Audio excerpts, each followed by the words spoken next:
what did you say when Biden called you and said he wasn't running? Well, I immediately thought of him first. No, you didn't. You know, I mean, fracking. Dana Bash had her dead to rights. It's like, you said this. I have the quote. I'm reading it to you. You said there should be a ban on fracking. Why can't they just go, yeah, you know what? I got it wrong. I was talking to the wrong people. You know, she's had this ridiculously high turnover. Bill Maher just delivered one of his most direct critiques of CNN, calling out the network for what he believes is obvious favoritism toward Kamala Harris while consistently targeting Donald Trump.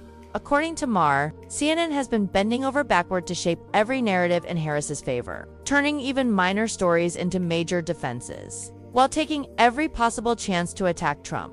Maher argued that this kind of lopsided coverage doesn't help Harris at all. In fact, he suggested it played a major role in why her political momentum stalled. He explained that when media outlets appear overly protective or biased, viewers lose trust, and the candidate they are trying to shield ends up paying the price. Maher's commentary was sharp, direct, and easily one of the strongest criticisms he has made toward CNN in a long time. The reaction online has already been intense, with supporters and critics of both sides jumping into the debate.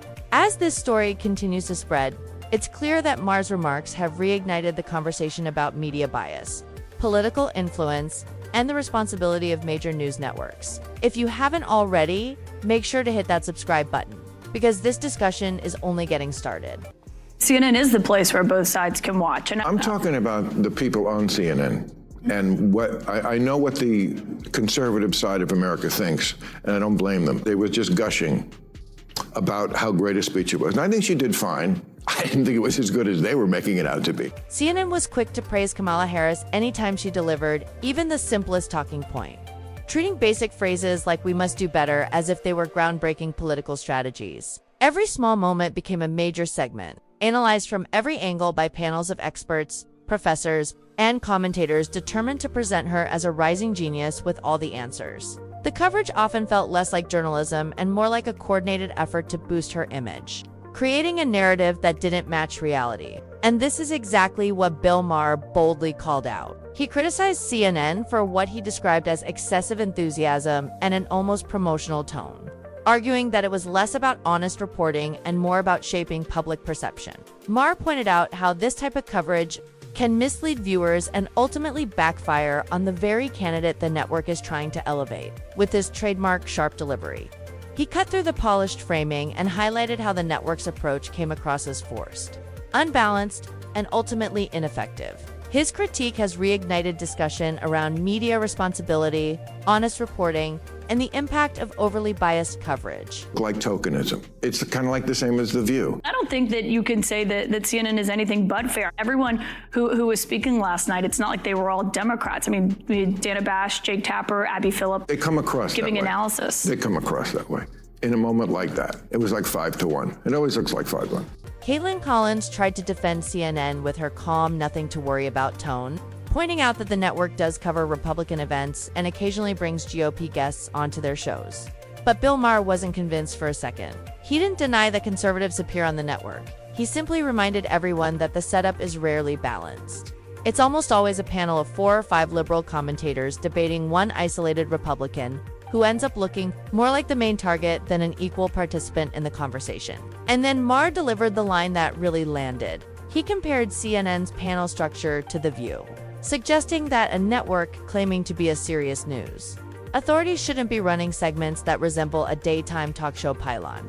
According to Maher, the format leaves one conservative guest surrounded, dismissed, and overwhelmed by a much larger group of opposing voices, creating an environment that feels more like staged confrontation than genuine discussion. His critique highlighted why viewers on both sides increasingly question whether these panels offer fair debate or just predictable outcomes. Maher's blunt honesty once again sparked a larger conversation about balance, media responsibility, and the way political voices are handled on national television. Conservatives do not trust CNN because it is so staunchly anti-Trump. He's not wrong, because they'll put on people like Adam Kinzinger or Anna Navarro, George Conway, and call them Republicans, or pretend that's being balanced by putting them on by saying, oh, see, these conservatives don't even like Trump.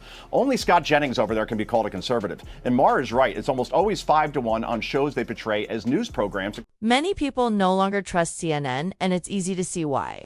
Their idea of balance feels like little more than tokenism, tossing in Republicans who either can't mount a real defense or barely qualify as conservatives in the first place. Those GOP voices aren't there to challenge.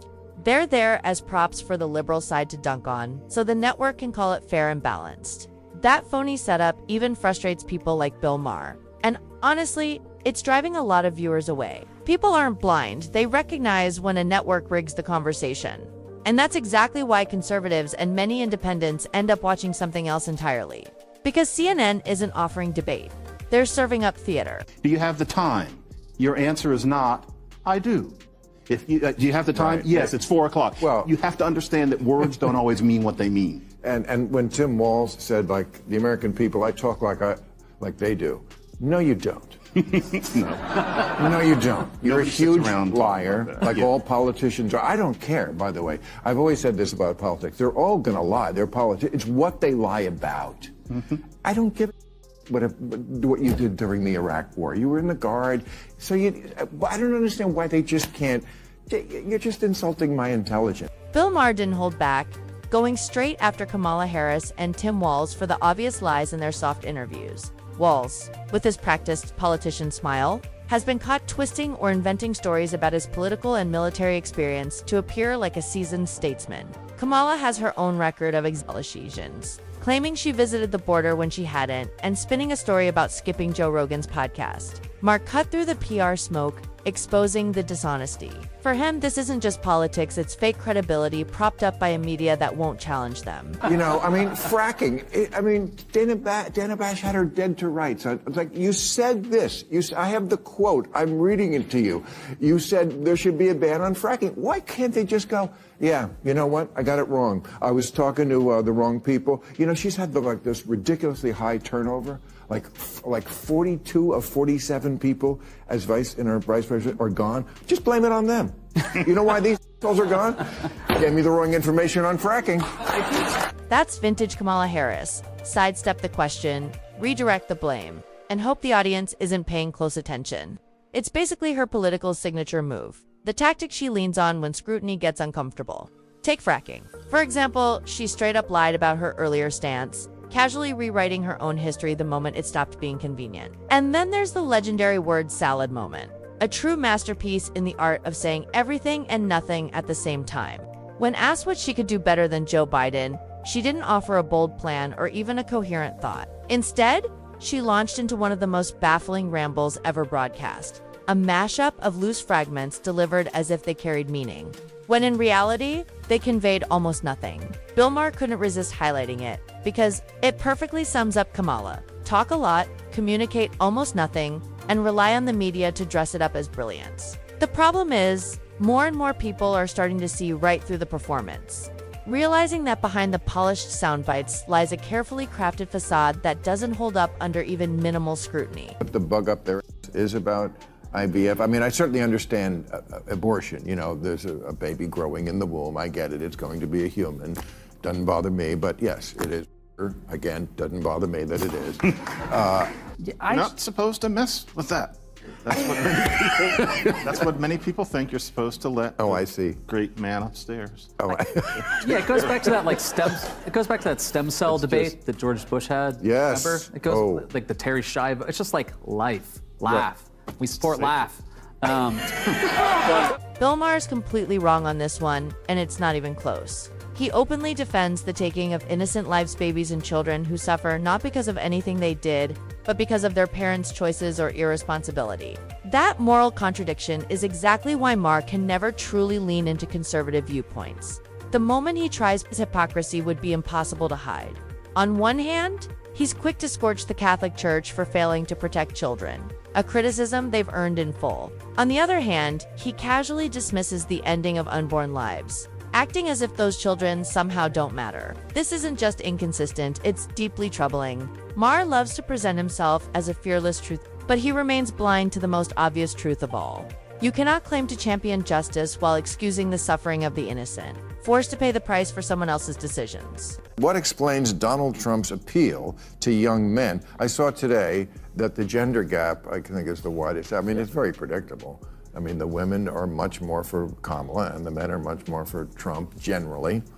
But it's not predictable if you look at past elections where voters under 30, generally men and women, went for Democrats. This is remarkable. I think to explain it... Wait, you're talking about under 30? Yeah, the under 30 What's going gender on gap there? is very different than past elections. Bigger?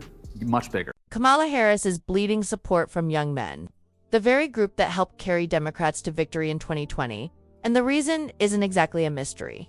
For years, the Democratic Party has pushed narratives that chipped away at men, leaving many feeling ignored, belittled, or outright unwanted. Rather than adjusting course, Harris doubled down on the same tired playbook. When it came time to select a vice presidential candidate, she had a prime opportunity to reconnect with younger voters by choosing a younger man who could energize that base. Instead, she opted for an older, safe pick that did nothing to win back frustrated young men. Meanwhile, Donald Trump went the opposite direction, selecting a younger running mate and sending a clear strategic message. He values the drive and potential of young men. The contrast is stark, and it plays a huge role in why Harris is losing both the trust and the votes of a demographic Democrats simply cannot afford to lose. 2020, young men and young women voted for Joe Biden at roughly the same rate. Over the last 4 years, and now with Kamala Harris, young women are voting for Kamala Harris at that same level, if not more. Kamala Harris has barely moved the needle with young men. They have gone more toward Trump. There's a lot of reasons for that. I think Trump has exploited culture war stuff. He appears on hyper masculine podcasts, and he just seems like a fun bro who's not going to ban your zins, you know? These folks just don't get it. They roll their eyes at podcasts promoting healthy masculinity, treating strong men as if they're some looming cultural threat. But here's what they keep missing. Strong men build strong families, strong neighborhoods, and strong nations, while weak men create instability and dependence, and that's exactly the direction the left keeps nudging society. America has already weighed in on this debate. In both 2016 and 2020, millions of voters lined up behind Donald Trump, a leader who openly embodied strength, grit, and resistance against the steady feminization of our institutions and policies. That wasn't just an election. It was a cultural revolt. People were tired of being told masculinity is toxic. They wanted leadership rooted in toughness, certainty, and unapologetic swagger. And whether the elites approve or not, that hunger for strength isn't going away anytime soon. This is a real issue for Kamala Harris, though. Like, this could be fatal for her campaign. So if Democrats need to win 60% of the youth vote to win the White House. Hillary came up short. Obama did it. Biden did it. Kamala Harris is right now at like 55% of the youth vote. If she doesn't get to 60, she could lose the election. And it's because young men, Gen Z men, are breaking. Kamala Harris is staring down a political disaster if she doesn't address why young men are abandoning her in droves. This isn't a minor issue, it's a ticking time bomb for her campaign.